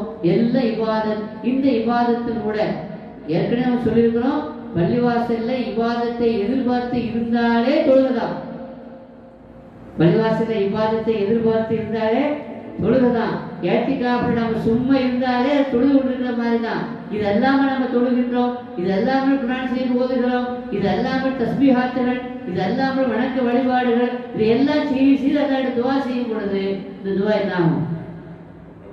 கபூல். காரணம் ஏத்திக்காப்புனாலே உண்ணாவிரதம் இருக்கிற மாதிரி விளங்குறதுக்கான செய்யலாம். அரசாங்கத்துக்கு கோரிக்கையை வலியுறுத்தி நம்ம என்ன செய்யணும்? டென்ட் போட்டு கோரிக்கை நிறைவேற்றினால்தான் நாங்கள் என்ன செய்வேன், சாப்பிடுவேன் அப்படின்னு சொல்கிறோம்ல. அப்போ அரசாங்கம் நமக்கு என்ன செய்ய? செவி சாய்க்குது. அதே மாதிரி நம்ம ஏட்டிக்காக இருப்பது என்பது என்னை கபூல் செய்யறப்பே, என்னை ஏற்றுக்கொள், என்னையும் ஏற்றுக்கொள், என்னுடைய துவாவையும் ஏற்றுக்கொள் என்று ஒரு டென்ட் போட்டு ஒரு கூடாரத்தை போட்டு பள்ளிவாசலே நான் இருப்பேன், என்னை ஏற்றுக்க அப்படின்னு சொல்லி அடம் பிடிக்கிறது. அல்லாஹ்ட்ட அடம் பிடிக்கிறது ரொம்ப பிடிக்கும். எந்த குழந்தை சாதிக்கும், எந்த குழந்தை அடம் பிடிக்குமோ அது சாதிக்கும். சும்மா கேட்டால் கொடுக்க மாட்டாங்க, அது அழுது அடம் பிடிக்கிறது. அது வாங்கித்தர வேண்டும் என்று அடம் பிடிக்கிற பொழுது வேறு வழி இல்லாமல் தாயும் தந்தை என்ன செய்யறாங்க? அதை கேட்பதை வாங்கி கொடுக்கிறார்கள். அதே போல ஏத்திகாஃப் என்பது அடம் பிடிக்கிறது. அல்லாஹ்வுடைய பள்ளிவாசல நாம இருந்து துவா கபூல் ஆகக்கூடிய மாசத்துல இருந்து கொண்டு நாம் அல்லாஹ்விடத்துல அடம் பிடிக்கிறோம், தந்துதான் ஆக வேண்டும். உன்னுடைய அருளை எனக்கு தந்துதான் ஆக வேண்டும், என்னுடைய ஆயத்துகளை நிறைவேற்றித்தான் ஆக வேண்டும் என்று அல்லாஹ்விடத்துல அடம் பிடிக்கணும். அல்லாஹ்ட்ட அடம் பிடிக்கிறதுன்னா அதுதான் அல்லாஹ் விரும்புகிறான். சும்மா நம்ம போகிற போக்கில் ஒரு துவா பண்ணிட்டு போயிட்டே இருக்கிறோம். ரப்பனா ஆத்தினா ஃபித் துன்யா ஹஸனா வஸல்லல்லாஹ் இப்படியே கேட்டுட்டு தான் பத்தாது. அல்லாஹ்ட்ட அடம் பிடிக்கணும், தந்துதான் ஆகணும், தந்துதான் ஆகணும்னு சொல்லி அல்லாஹ்ட்ட உறுதியா ரசூலுல்லாஹி ஸல்லல்லாஹு அலைஹி வஸல்லம் சொல்றாங்க, துவா செய்யும் பொழுது ரொம்ப உறுதியா கேளுங்க. அல்லாஹ்ட்ட கண்டிப்பா கொடு ரப்பேன்னு கேட்கணுமா? நீ இஷ்டப்பட்டா கொடுப்பா அப்படின்னு கேட்கக்கூடாதான். நீ இஷ்டப்பட்டா கொடுன்னா அப்ப நீ இஷ்டப்படாட்டா கொடுக்க வேண்டாமா அப்படி கேட்காதேங்கிறான் சிலராஜ். கொடு என்று உறுதியாக கேட்க வேண்டும். அதே போல அல்லாஹ்விடத்துல நாம் கொடு, அவன் கொடுக்காட்டா கூட கொடு திருப்பி திருப்பி கேட்கணும். ஒரு விஷயம் திருப்பி திருப்பி நாம கேட்கிறோம் என்றால் அது அல்லாஹ் கொடுக்க போறான்னு அர்த்தம். கால் தையிப் அவர்களை பத்தி ஒரு செய்தி சொல்லுவான். கால் தையிப் தவாப் செய்து விட்டு கொஞ்சம் தவாப் செய்து முடிச்ச பிறகு ஹரமுக்கு முன்னாடி இருந்தாங்க. அப்போ ஒரு யாசகர் வந்து அவர்கிட்ட வந்து கேட்கிறார், காசு கேட்கிறார். மக்காவில் எல்லாரும் காபாவை தவாப் செய்யறாங்க, ஆனா இவர் யார் தவாப் செய்யறாரு? இவங்களை சுற்றி சுற்றி வர்றாரு. கூட இருக்கவங்க விலைக்கு விடாங்க. எப்பா இங்க வந்து என்ன பிடிப்பிச்சை கேட்டு கொண்டு இருக்கிறாய், இங்க வந்து என்ன யாசகம் கேட்டு கொண்டு இருக்கிறாய், அங்கிட்ட போய் கேட்க எல்லாரும் எங்க போய் கேட்கறாங்க, அங்க போய் கேட்க அப்படின்னு சொல்லி அதை விரட்டுறாங்க. ஆனாலும் கூட அவர் என்ன செய்யறாரு? திரும்ப திரும்ப விரட்டியும் கூட அவர் என்ன செய்யல, விலகல.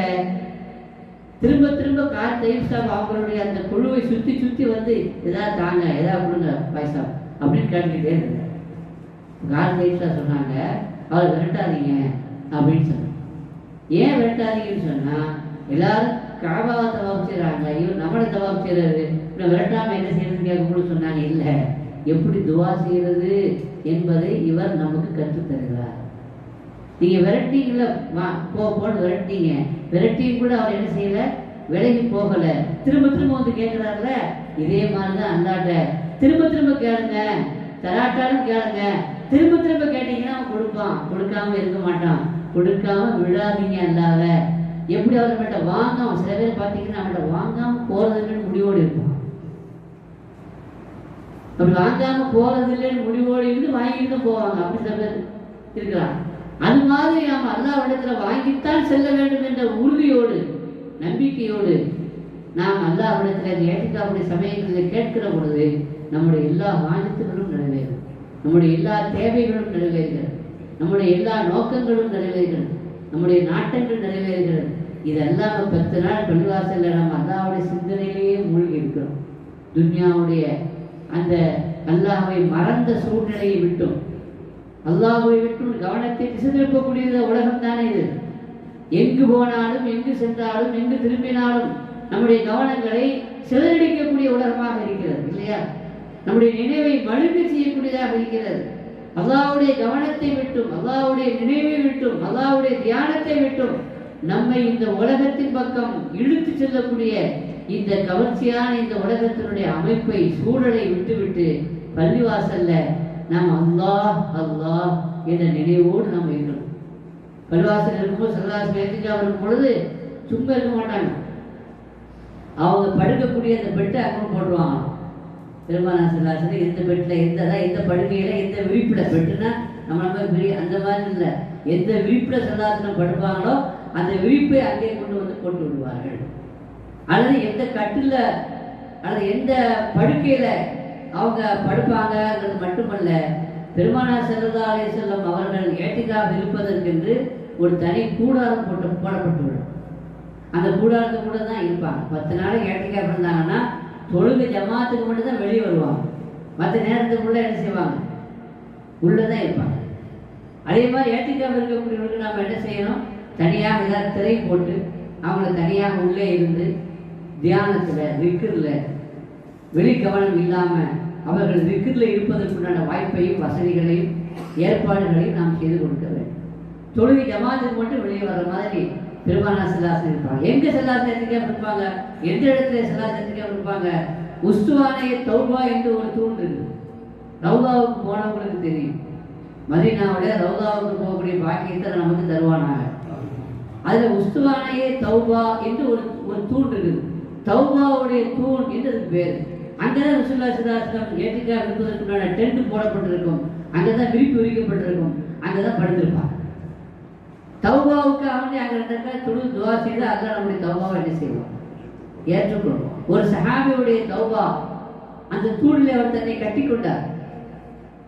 தன்னை தூணில் கட்டி கொண்ட காரணத்தினால அல்லாஹ் என்ன மன்னிச்சா தான் நான் வெளியே போவேன்னு சொல்லி தன்னை தானே கட்டி கொண்டார். அல்லாஹ் தௌபாவுடைய ஆயத்தை இறங்கி விட்டான். பெருமானார் ஸல்லல்லாஹு அலைஹி வஸல்லம் தௌபாவுடைய ஆயத்தை இறங்கிய போது அந்த ஆயத்தை ஓதி அவரை அவிழ்த்து விட்டார்கள். எனவே அந்த தூண் தௌபாவுடைய தூண், தௌபாவுடைய ஆயத்தை இறங்கிய தூண். எனவே அந்த தூணுக்கு பக்கத்தில் நின்று நாம் தொழுவது, தௌபா கேட்டால் தௌபாவை எல்லாம் கபூல் செய்யக்கூடிய ஒரு பாக்கியமான ஒரு தூண் தான் உஸ்துவான தௌபா. அந்த தௌபாவுடைய தூணுக்கு பக்கத்தில் தான் ஸல்லல்லாஹு அலைஹி வஸல்லம் ஏத்திகாஃபுடைய இடம், படுக்கையினுடைய இடம், டென்ட் கூடாரம் போடப்பட்டிருக்கும். பெருமானார் ஸல்லல்லாஹு அலைஹி வஸல்லம் எந்த ஒரு சந்தர்ப்பத்திலையும் மதீனாவில் இருக்கக்கூடிய காலகட்டத்தில் என்ன செய்யலைங்க, ஏத்திகாஃபை மிஸ் பண்ணவே இல்லை. அப்படி ஏதாவது ஒரு காரணத்தினால ஹதீஸ்ல வருது, சில சமயங்களில் சில தடங்கள் வருகிறோம், சில முக்கியமான சில அலுவல்கள் வந்து விடலாம், சில தடைகள் வந்து விடலாம். அப்படி தடை வந்த காரணத்தினால் பெருமானார் ஸல்லல்லாஹு அலைஹி வஸல்லம் அவர்களுக்கு ரமதான்ல ஏத்திகாஃப் இருக்க முடியாத போகக்கூடிய சந்தர்ப்பம் வந்திருக்குது. அப்படி வந்தால் அந்த சமயத்துல ஸல்லல்லாஹு அலைஹி வஸல்லம் ஷவ்வால்ல 10 நாளைக்கு ஏத்திகாஃப் இருப்பாங்களாம். அப்படின்னா ஏத்திகாஃப் எவ்வளவு முக்கியத்துவம் கொடுத்துருக்காங்க. இன்னொரு ஹதீஸ்ல வருது, ஸல்லல்லாஹு அலைஹி வஸல்லம் அவர்கள் 10 நாளைக்கு ஏத்திகாஃப் இருக்கிறதா உள்ள வந்தாங்க. பெருமானார் ஸல்லல்லாஹு அலைஹி வஸல்லம் கூட மனைவிமார்களுடன் இருப்பதற்கு ஒரு மனைவி அனுமதி கேட்டாங்க. மனைவிமார்கள் வீடு இருக்கிறது மஸ்ஜித் நபியை சுற்றி இருக்குது, அவுட்டர்ல ரூமுக்கு வெளியே வீடு. இப்போ அதனால அவங்க பள்ளிவாசலை ஒட்டி ஏத்திகாஃப் இருக்கிறதுக்கு வசதி. அப்போ அவங்க ஒரு சின்ன டென்ட் போட்டு அவங்க ஏத்திகாஃப் இருந்தாங்க. ஒரு மனைவிக்கு தான் அனுமதி கொடுத்தாங்க. இந்த மனைவிக்கு அனுமதி கிடைச்ச உடனே மற்ற மனைவிகள் யாரும் அனுமதியே கேட்காம எல்லாருமே அவங்கவுங்க டென்ட் போட்டு எல்லாரும் ஏத்திகாஃப் இருக்க ஆரம்பிச்சிட்டாங்க. பெருமானார் ஸல்லல்லாஹு அலைஹி வஸல்லம் பார்த்தா ஒரே டெண்டா இருக்குது. எல்லா ரசூலுல்லாஹி மனைவிமார்களா டென்ட் போட்டு ஏத்திகாஃப் இருக்க என்ன என்னது கேட்டாங்க. நீங்க அங்க அனுமதி கொடுத்தீங்கல்ல, அவரோட ரியாக்ஷன் அப்படின்னு. இப்போ நம்மளா இருந்தா கம்படு தடியிட்டு சொல்லி எல்லாத்தையும் விரட்டி விட்டுருப்போம். ஸல்லல்லாஹு அலைஹி வஸல்லம் அப்படிலாம் செய்ய மாட்டாங்க, மனசை நோகடிக்க மாட்டாங்க, காயப்படுத்த மாட்டாங்க இல்லையா. அப்போ பார்த்தாங்க சரி போட்டு வராது. இப்போ அவங்களுக்கு அனுமதி கொடுத்துட்டு இவங்களுக்கு அனுமதி கொடுக்காட்டாலும் இல்லைங்க. சரி அனுமதி கொடுத்து போட்டு இவங்களாம் வந்துட்டாங்களே, அதனால நீங்க வந்து நீனும் உள்ள போ அப்படின்னு சொன்னா அவங்களுக்கு சங்கடம் இல்லையா. இப்போ என்ன செஞ்சாங்க ஸல்லல்லாஹு அலைஹி வஸல்லம், நன்மையை நாடியா இவங்கெல்லாம் ஏத்திகாஃப் வந்துருக்காங்க அப்படின்னு கேட்டுட்டு, நான் இந்த வருஷம் ஏத்திகாஃப் இருக்கல அப்படின்னு அவங்களே உள்ள போயிட்டான், வீட்டுக்குள்ள போயிட்டான். அப்போ ரசூலுல்லாஹி ஸல்லல்லாஹு அலைஹி வஸல்லம் பாயம் மடக்கிட்டு உள்ள போன உடனே எல்லாருமே ஆட்டோமேட்டிக்காக என்ன செஞ்சுறாங்க, பாயம் மடக்கிட்டு. அதை கலாச்சாரத்துக்காக வேண்டி கடைசி வருஷத்துல வஃபாத்துடைய அந்த கடைசி வருஷத்துல 20 நாள் ஏத்திகாஃப் இருந்தாங்க என்று நாம் ஹதீஸ்ல பார்க்கிறோம். ஆக மனைவிமார்களை திருப்திப்படுத்தணுங்கிற விஷயத்துல எவ்வளவு கவனம் செலுத்திருக்கிறாங்கிறதே நீங்க மனசுல வச்சுக்கங்க. தேவையில்லாம அவங்கள நோகடிக்கவோ தேவையில்லாம அவங்கள காயப்படுத்தவோ கூடாது. அதே நேரத்தில் அவங்களும் நம்மள மனைவி கணவன்மார்களுக்கு உண்டான அக்கையும் மதிப்பையும் மரியாதையும் பேணி நடக்கணுங்கிறதும் தனித்தலைப்பு, அது வேற விஷயம். ஆக சொல்ல வந்த விஷயம் என்னன்னா, பெருமானார் ஸல்லல்லாஹு அலைஹி வஸல்லம் அவர்கள் எந்த வருஷம் வஃபாத்தானார்களோ அந்த வருஷம் 20 நாள் ஏத்திகாஃப் இருந்தாங்க. ஆக ஏத்திகாஃப் விட்டதில்லை, விட்டதையும் கூட கதா செய்தாங்க என்று சொன்னாங்கன்னு சொன்னா, அப்ப எந்த அளவுக்கு அந்த ஏத்திகாஃபுக்கு முக்கியத்துவம் கொடுத்துருக்காங்க என்பதை நாம் புரிந்து கொள்கிறோம் இல்லையா. நம்ம கமபனா மஸ்ஜித்ல நிறைய பேர் ஏத்திகாஃப் இருக்கலாம்ல. ஏங்க ஏற்படலாம் செய்வீங்களா என்ன? ஏத்திகாஃப் இருக்கக்கூடியவங்களுக்கு, ஏத்திகாஃப் இருக்கக்கூடியவங்க அது பெரிய பாக்கியமாக நினைச்சு 10 நாளைக்கு எல்லா வேலையும் விட்டுட்டு இப்போ 10 நாளைக்கு வந்து ஏத்திகாஃப் இருக்கீங்க. ஏத்திகாஃப் இருக்கிறதுனால முக்கியமான பேச வேண்டியதை பற்றி பேசக்கூடாதுன்னா இல்லை. இப்போ மனைவியோடு பேசணும், போன்ட்ட பேசணும்னு பேசிக்கிங்க, தப்பு இல்லை. ஏத்திகாஃப் அதனால முடியாது. பள்ளிவாசலை விட்டு வெளியே போயிடக்கூடாது. பள்ளிவாசலை விட்டு காலை வெளியெடுத்து வச்சிங்கன்னா ஏத்திகாஃப் பார்த்துலாம் போயிடும். உள்ளேயே இருந்துக்கிட்டே என்ன செய்யலாம். சில பேர் பல ஏத்திகாஃப் இருந்தாங்கன்னா சுத்தம் பண்ணக்கூடாது, அழுக்கோடு இருக்குன்னு அப்படி பண்ணிக்கிறாங்க. அப்படிலாம் இல்லை. சிலதார ஏத்திகாஃப் இருக்கும் பொழுது தன் தலையை வந்து வெளியில் நீட்டு வாங்கலாம். ஆயிஷா நாயகி தலையை வந்து நல்ல தண்ணியை விட்டு கழுவி சுத்தம் பண்ணி தலை சீவி விடுவாங்கன்னு வருது. அப்போ சுத்தம் பண்ணிக்கலாம். குளிக்கிறதோ சுத்தம் பண்ணுறதோ அதெல்லாம் என்ன இல்லை, ஏத்திக்காப்புக்கு தடையான விஷயம் இல்லை. அழுக்கோடு தான் இருக்கணும் அப்படிங்கிறது தான் இல்லை. நல்ல நறுமணம்லாம் பூசி கமகமான என்ன செய்யலாம் இருக்கலாம். வெளியே போகக்கூடாது. தேவையில்லாத வீணான பேச்சுக்களை பேசக்கூடாது. அல்லாஹ்வுடைய சிந்தனையில் குர்ஆன் ஷரீஃபை ஓதிக்கொண்டு துஆவில் ஈடுபட்டுக்கொண்டு நாம் இருக்கிறது நல்லது. செல்போன் பார்க்கறதுனால தப்பு இல்லை, ஆனால் பார்க்காம இருக்கிறது தான் நல்லது. ஒரு 10 நாளைக்கு அடைச்சி வச்சா நல்லது. அடைச்சி வைக்காட்டா கூட ரொம்ப முக்கியமான காலம் இருந்தால் அட்டன் பண்ணிக்கோங்க. ஏத்திக்காவில் பேசவே கூடாதுன்னு தான் கிடையாதுங்க. ஏன்னா இஸ்லாத்தில் மௌன விரதம் ஒன்று இல்லை. மௌன விரதம் யார்கிட்டையும் பேச மாட்டேன் அப்படிலாம் ஒன்று கிடையாது. ஆனால் அதிகம் பேசக்கூடாது. ரொம்ப முக்கியமான தேவையான அவசியமான விஷயத்தை மட்டும் பேச வேண்டிய தேவை ஏற்பட்டால் பேசலாம், இல்லாட்ட பேசக்கூடாது. நேரிலையும் பேசலாம், தேவைப்பட்டால் ஃபோன்லேயும் பேசலாம். ஆனால் நீங்கள் ஃபோன் பேசலாம்னு அனுமதி கொடுத்து வச்சுருந்தீங்க, ஃபோன் வந்துகிட்டே தான் இருக்கும். முடிஞ்ச வரைக்கும் ஃபோன் பேச மாட்டாருங்கிற ஒரு எண்ணத்தை உண்டாக்கி விட்டுறோம்.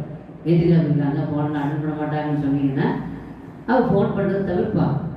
ஆக முடிந்த வரைக்கும் நம்ம தேவையில்லாத காரியங்களில் ஈடுபடாமல் இருந்தால் போதுமானது. மற்றபடி ஏற்றிக்காப்புன்னா கை காலை கட்டி போட்டுட்டு ரொம்ப ஜெயிலுடைய வாழ்க்கை மாதிரி ரொம்ப கஷ்டப்படுங்கிற அவசியம்லாம் இல்லை.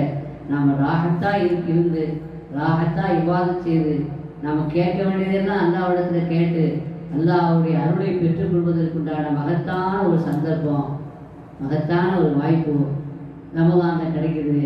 நாம் அதை பயன்படுத்திக்கலாமா? மஸ்ஜித் இந்தியாவில் நாம் ஏற்றிக்காக இருக்கிறது தான். அது மாதிரி இங்கே யாராவது குறைஞ்ச ஒரு ஆளாவது இருப்பீங்க. நிறைய பேர் இருந்தீங்கன்னா நல்லது. பள்ளிவாசல் ஹயாத்தாகும். அந்த பாக்கியத்தை அல்லாஹ் இந்த மக்களுக்கும் எல்லா மக்களுக்கும் அல்லாஹ் கொடுப்பானாக.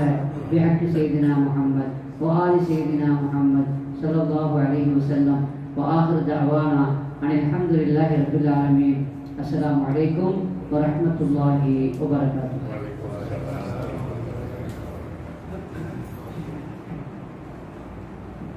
அல்ஹம்துலில்லாஹ் அல்ஹம்துலில்லாஹி ரப்பில் ஆலமீன்.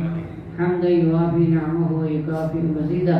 واعف عنا يا كريم يا رحيم يا الله. اللهم صل على سيدنا محمد وعلى ال سيدنا محمد وبارك وسلم عليه. يا الله எங்களுடைய எல்லா பாவங்களையும் மன்னிப்பாயா, எங்களுடைய எல்லா கவலைகளையும் போக்குவாயா, எல்லா கஷ்டங்களையும் நீக்குவாயா, எல்லா வியாதிகளையும் குணப்படுத்துவாயா, எல்லா வழிகளையும் குணப்படுத்துவாயா. யா அல்லாஹ் நோயற்ற வாழ்வையும் குறையற்ற செல்வத்தையும் தந்தல் புரிவாயா. எங்களுடைய ஆயுளையும் எங்கள் மனைவி மக்கள் சகோதர சகோதரிகள் உற்றார உடனுடைய ஆயுளையும் சரீர சுகத்தோடு நிகமாக்கி வைப்பாயா. யா அல்லாஹ் ஷிஃபாவை கொடுப்பாயா, பரிபூர்ணமான ஷிஃபாவை வழங்கிட புரிவாயா. திருவியுள்ள நாயனை எங்களது உடல் உறுப்புகள் சகி சிலாமத்தாக ஆக்கி வைப்பாயா. உயிருள்ளவரை உடல் உறுப்புகள் சீராக சிறப்பாக சுகமாக சுயமாக இயங்குவதற்கு தோல்வி செய்வாயா. எங்கள் உடல் உறுப்புகள் செயல் இழக்காமல் நீ பாதுகாப்பாயா. யா அல்லாஹ் எங்கள் இல்லங்களில் இருக்கக்கூடிய ஆண் பெண் குமர்களுக்கு பொருத்தமான இணைகளை ஏற்படுத்தி அவர்களுக்கு கல்யாண காரியங்கள் செய்து வைப்பதற்கு தோல்வி செய்வாயா. எல்லா மக்களுக்கும் குழந்தை பாக்கியத்தை தருவாயா. எங்கள் குழந்தைகளை எங்கள் மனைவி மக்களை சாலையான மக்களாக கண்குளிர்ச்சியான மனைவி மக்களாக நீ கபூல் செய்வாயா. எங்களது எல்லா ஆஜத்துகளையும் நிறைவேற்றி வைப்பாயா. ரமதானை அடைந்து லீலத்துல் கத்ரை அடைந்து உன்னுடைய மக்ஃபிரத்தையும் ரஹ்மத்தையும் பித்துக்கும் மினன் நீரான் இந்த வாக்கியங்களெல்லாம் பெற்ற நல்லோர்கள் நாதாக்கள் கூட்டத்தில் யா அல்லாஹ் எங்களையும் நீ உட்படுத்துவாயா. நீ ஹக்கி செய்தினா முஹம்மத் வஆலி செய்தினா முஹம்மத் யா ரப்பி பில் முஸ்தஃபா பல்லஹு காசிதனா واغفر لنا ما مضى يا واسع الكرم. صلى الله تعالى على خير خلقه سيدنا محمد وآله وصحبه أجمعين. سبحان ربك رب العزة عما يصفون وسلام على المرسلين والحمد لله رب العالمين. صلى الله